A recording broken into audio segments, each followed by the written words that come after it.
Baik teman-teman, kami dari kelompok 3 di sini akan menjelaskan tentang sistem reproduksi pada wanita. Akan tetapi, sebelum kami menjelaskan lebih lanjut, kami akan memperkenalkan diri terlebih dahulu. Perkenalkan, saya Tiara Andriani. Saya Melinda. Saya Pamela Messi Utama. Saya Alka Puspadewi. Saya Lukita Violeta. Baiklah, saya akan menjelaskan apa itu sistem reproduksi. Sistem reproduksi pada wanita memiliki organ reproduksi, oogenesis, hormon pada wanita, fertilisasi, kehamilan, persalinan, dan laktasi. Organ reproduksi pada wanita juga memiliki bagian-bagiannya, yaitu bagian eksternal dan internal. Bagian eksternal yaitu labia mayora, labia minora, klitoris, vestibulum vagina, mons pubis. Dan bagian internal atau bagian dalam yaitu vagina, tuba fallopi, uterus, dan ovarium. Untuk mengetahui lebih lanjut apa sih bagian-bagian dari bagian sistem reproduksi wanita akan dijelaskan secara langsung oleh teman saya. Baiklah, saya akan menjelaskan yang pertama yaitu ada vagina. Vagina adalah suatu area dengan bentuk seperti saluran yang lentur dan berotot. Vagina terletak di antara uretrum dan rektum atau anus dengan panjang sekitar 7,5 sampai 10 cm. Bagian atas vagina terhubung dengan serviks, sementara itu bagian bawahnya terbuka ke arah luar. Saat seorang perempuan melakukan hubungan seksual, vagina akan merenggang, melebar dan dipenuhi oleh aliran darah. Sebagian persiapan dari penetrasi, vagina juga merupakan saluran tempat keluarnya lendir, serviks, dan darah menstruasi. Saat proses persalinan, bayi akan keluar dari uterus menuju ke saluran vagina. Vagina memiliki 4 lubang, yaitu yang pertama ada klitoris, uretra, vagina, dan anus. Selanjutnya ada serviks. Serviks atau leher rahim adalah organ reproduksi wanita yang terletak di bagian bawah dari rahim dan berperan menghubungkan rahim dengan vagina. Serviks berbentuk seperti tabung yang berfungsi untuk melindungi rahim dari infeksi dan sebagai jalan masuk sperma saat berhubungan seksual. Selanjutnya ada bagian uterus atau rahim. Rahim adalah suatu ruang kosong yang berbentuk seperti buah pir dan berfungsi sebagai tempat berkembangnya janin. Uterus terletak di antara kandung kemih dan rektum. Uterus terdiri dari otot-otot dan lapisan yang disebut endometrium yang akan menebal di setiap siklus menstruasi untuk mempersiapkan diri menghadapi kemungkinan kehamilan. Ketika proses persalinan, otot rahim akan mengencang dan menjadi pendorong pertama yang akan membantu janin bergerak mengarah ke serviks sehingga pada akhirnya bisa keluar dari vagina. Uterus memiliki empat lapisan. Yang pertama yaitu ada endometrium, yaitu lapisan terdalam pada rahim dan tempatnya menempel ovum yang telah dibuahi. Yang kedua ada myometrium, yaitu lapisan tengah dari dinding rahim yang terdiri dari sel-sel polos dan mendukung jaringan stroma dan pembuluh darah. Yang ketiga ada perimetrium, yaitu lapisan paling luar dari dinding uterus. Selanjutnya akan dijelaskan oleh teman saya.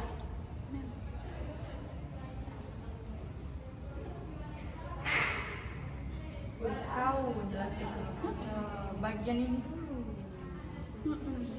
Dari pagi ya, tadi nyampe kemana tadi?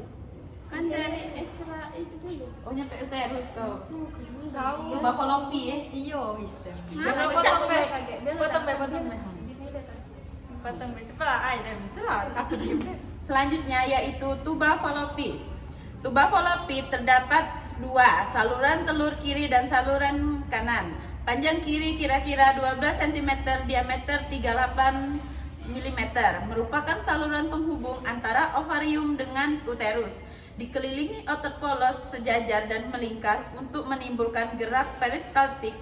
Gerakan ini berfungsi untuk menggerakkan ovum menuju uterus. Peristiwa pembuahan atau fertilisasi terjadi di tempat ini. Pembagian tuba fallopi. Pars infundibulum merupakan bagian pangkal tuba yang mempunyai umbai fimbriae yang berfungsi untuk menangkap sel telur yang telah masak dari ovarium ke uterus pada peristiwa ovulasi. Pars ampularasi, tempat terjadinya pertemuan antara ovum dan sperma. Pars isthmus, bagian medial tuba yang sempit seluruhnya. Pars interstitialis, bagian yang terdapat di dinding uterus. Selanjutnya yaitu ada ovarium. Ovarium berjumlah sepasang, berfungsi sebagai tempat memproduksi ovum dan perkembangan sel telur, menghasilkan hormon kelamin berupa estrogen dan progesteron yang mempengaruhi perkembangan sekunder wanita. Di dalam ovarium terdapat jaringan bulbus dan jaringan tubulus yang menghasilkan telur atau ovum. Beratnya 5-6 gram. Di dalam ovarium juga terdapat bakal telur atau oogonium yang sudah jenuh pada saat bayi wanita dilahirkan. Jumlah antara 100.000 sampai 450.000. Terdapat banyak folikel atau kantong kecil berdinding epitel dan berisi ovum. Folikel menghasilkan hormon estrogen, sedangkan hormon progesteron dihasilkan oleh korpus luteum, yaitu folikel yang telah pecah. Selanjutnya akan dijelaskan oleh teman saya. Selanjutnya saya akan menjelaskan pada bagian-bagian eksternal pada reproduksi wanita. Sebelumnya, organ reproduksi eksternal pada wanita memiliki 3 fungsi. Yang pertama, memungkinkan sperma masuk ke dalam tubuh wanita. Yang kedua, melindungi organ reproduksi internal dari kuman berbahaya. Dan yang ketiga, memberikan kenikmatan pada seksual. Nah, untuk itu saya akan menjelaskan pada bagian-bagiannya. Yang pertama, di bagian vulva. Vulva ini merupakan bagian untuk melindungi vagina dari luar. Selanjutnya, penjelasan saya yaitu mons pubis. Mons pubis ini adalah gundukan jaringan lemak yang menutupi tulang kemaluan. Selama masa pubertas, bagian ini mulai ditumbuhi rambut. Mons pubis ini mengandung kelenjar sebase, yakni kelenjar yang menghasilkan minyak. Kelenjar ini juga mengeluarkan feromon, yakni zat kimia untuk menginduksi daya tarik seksual.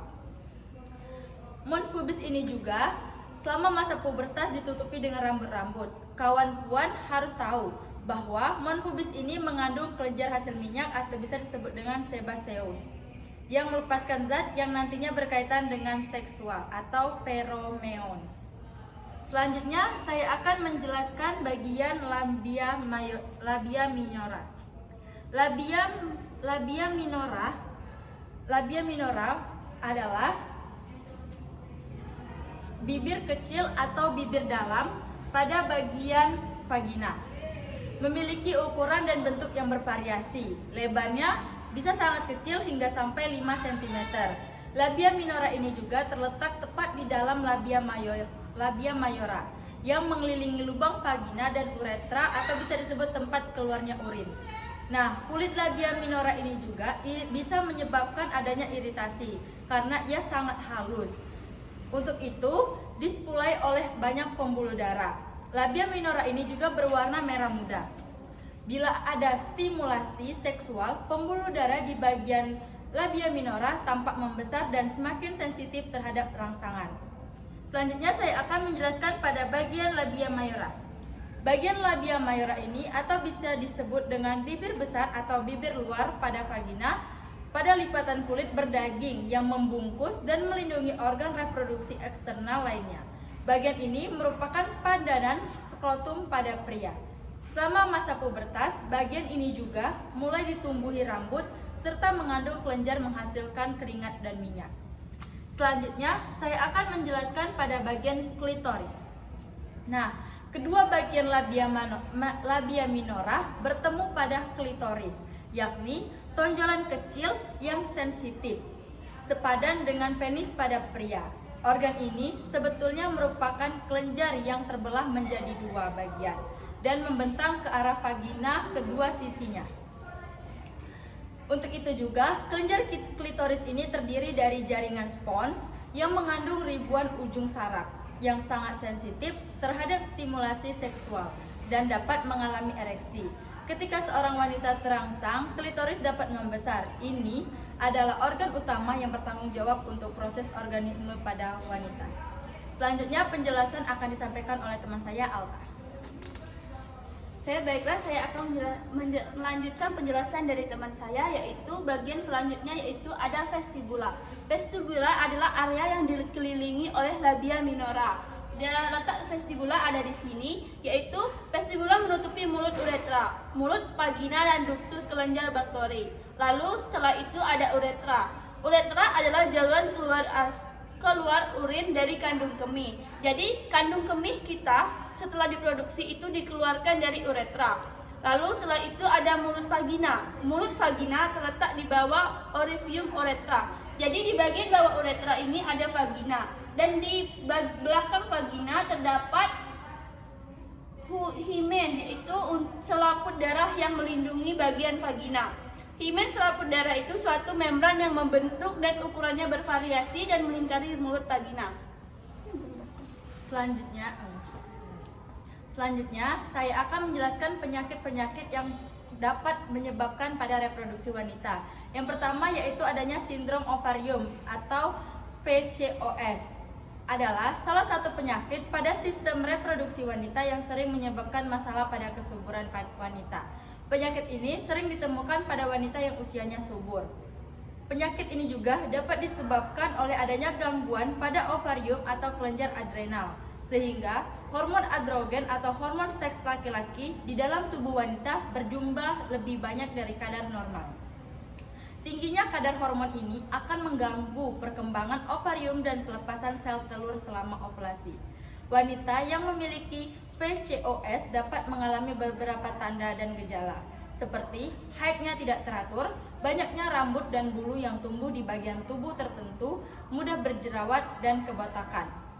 Yang kedua, adanya infeksi menular seksual atau bisa disebut dengan HIV. Hal ini bisa muncul karena adanya wanita yang berhubungan seksual tanpa adanya kondom dengan penderitaan HIV akan tertular penyakit tersebut. Ketika diderita oleh perempuan hamil, maka HIV bisa menyebabkan dampak yang serius pada organ tubuh wanita.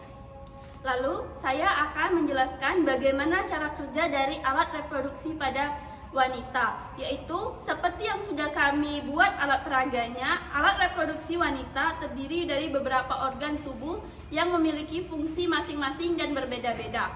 Jadi, untuk menghasilkan sel telur, reproduksi wanita itu sebelumnya yaitu ditangkap oleh sel telur atau ovarium atau ovum. Ovum itu dilindungi oleh ovarium, dan ovum atau sel telur itu akan diambil oleh membran.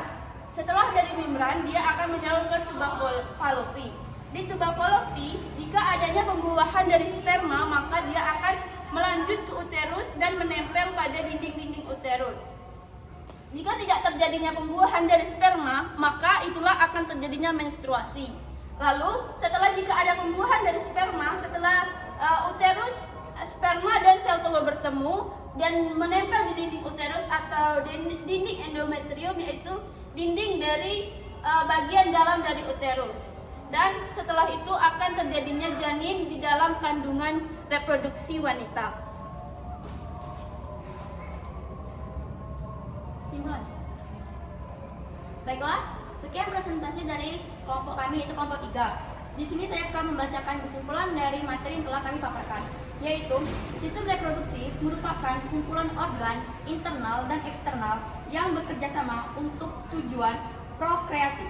Oleh karena peran vitalnya dalam kelangsungan hidup spesies, tak sedikit ahli yang berpendapat bahwa sistem reproduksi adalah salah satu sistem yang paling penting di seluruh tubuh. Karena sistem reproduksi digunakan atau berfungsi sebagai menambah atau menjadi keturunan atau menyebabkan adanya proses pembuahan pada rahim wanita. Dan juga agar dapat melakukan atau terjadinya pembuahan harus memiliki bagian-bagian yang lengkap dan juga harus berfungsi dengan baik. Baiklah, sekian materi yang telah kami paparkan. Lebih dan kurang kami mohon maaf. Terima kasih. Dadah.